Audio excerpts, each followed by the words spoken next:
நிறுத்தங்களில் கட்டப்படும் நிழற்குடைகள் எந்த அளவிற்கு பயணிகளுக்கு பயனளிக்கிறது என்பது குறித்து மக்கள் குரல் பகுதியில் எழுப்பப்பட்ட கேள்விகளுக்கு கடலூர் மாவட்டம் திட்டக்குடி மக்கள் தெரிவித்த கருத்துக்களை பார்க்கலாம்.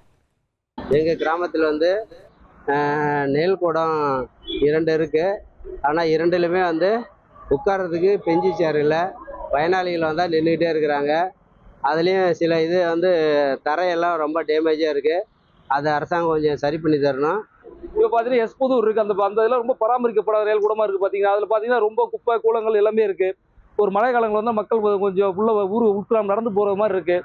அது மாதிரி ராயர்பாளைய குழிக்காடுன்னு ஒரு கிராமம் இருக்குது. அந்த கிராமத்துக்கு போகிறதுக்கு நயல் கூட இருக்குது. பராமரிப்பு இல்லாமல் இருக்குது. பார்த்தீங்கன்னா இதை கொஞ்சம் கவனத்தில் எடுத்து அரசாங்கமும் மக்களும் பஞ்சாயத்தும் எங்களுக்கு சீர்திருத்தம் பண்ணி தரணும்னு கேட்டுக்கிறோம். குடிக்காடு லட்சணாபுரம் குடிக்காடு இது கடலூர் மாவட்டத்தில் லாஸ்ட்டுங்க எங்கள் ஏரியா. இந்த நெல் கூடம் கட்டி ஒரு 30 வருஷம் ஆகுங்க. நாங்கள் வந்த அதிகாரிகிட்டலாம் நாங்கள் கம்ப்ளைண்ட் பண்ணோம். அதிலிருந்து யாருமே ஸ்டெப் எடுக்கலை.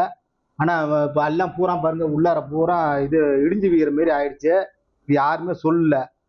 அதனால் நீங்கள் இதை கிளியர் பண்ணி இது கொடுக்கணும். இந்த இடத்துல பார்த்தீங்கன்னாக்க நிழல் கூடம் கிட்டத்தட்ட ஒரு 35 வருஷத்துக்கு முன்னாடி கட்டினது. அதை பாலடைஞ்ச நிலைமையில் இருக்குது. எம்எல்ஏகிட்டையும் சொல்லியாச்சு, எம்பிகிட்டையும் சொல்லியாச்சு. இந்த மழை காலத்தில் ஸ்கூல் பிள்ளைங்கள்லாம் பஸ் ஏறுறதுக்கு இந்த இடத்துல இருந்து தான் ஏறுறாங்க. அவங்க மழைக்காக ஒதுங்கினாலும் அதுக்கும் பயப்படுறாங்க. இங்கே மரத்துக்கு கீழே நிற்க முடியாத சூழ்நிலையில் இருக்குது. மக்கள் குரல் பகுதியில் திட்டக்குடி மக்கள் தெரிவித்த கருத்துக்களை பார்த்தோம். இனி செல்லும் இடமெல்லாம் செய்தி. தந்தை டிவியின் வாட்ஸ்அப் சேனலை ஃபாலோ பண்ணினா செல்ல இருக்கும் இடமெல்லாம் செய்தி.